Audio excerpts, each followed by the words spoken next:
some techniques of getting candidates from your clients. Who's the best person you've recruited and why do you think they're so good? These are structured headhunting techniques which I used all the time. Remember, I didn't have LinkedIn to work with, so my only way of getting candidates was asking the questions. We've talked about clients could equal candidates and candidates could equal clients. Nice way of doing it. What are the prospects like for you here? Where do you see yourself going in this company in the next 2 to 5 years?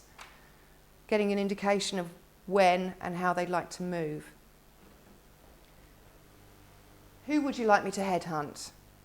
If you don't ask that consistently when you're taking that job spec, you'd be amazed at how many clients will say to you, actually, I really would like to get a hold of Jill Jones, who's working for my competitor, but I can't, I'm not allowed to. That's a really, really easy placement. Which companies would they be working for? This is all in your job spec questions, but very powerful questions to ask every time.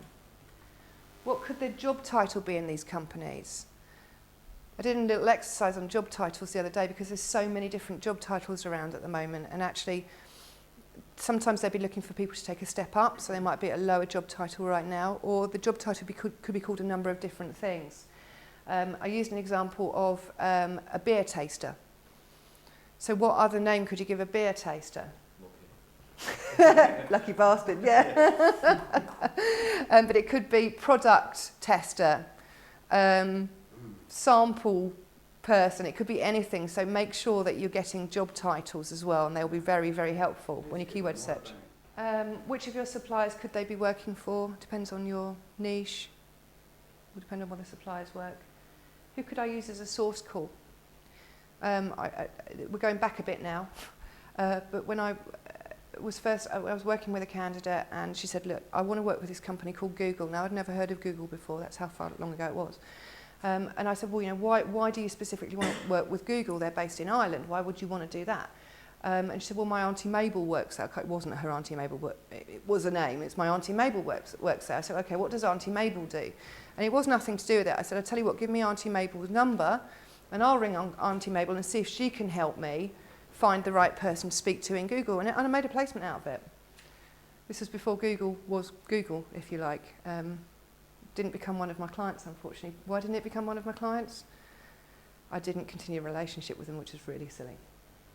To ensure, yeah, really silly, hindsight, isn't it? Bugger.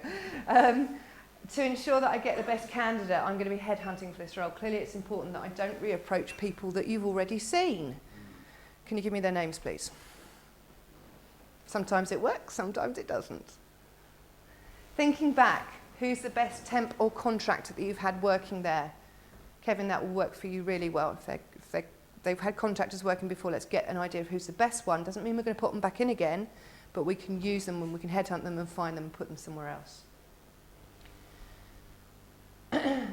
Free service. Which former employer would you like me to headhunt back for you for free? Some people like it, some people loathe it.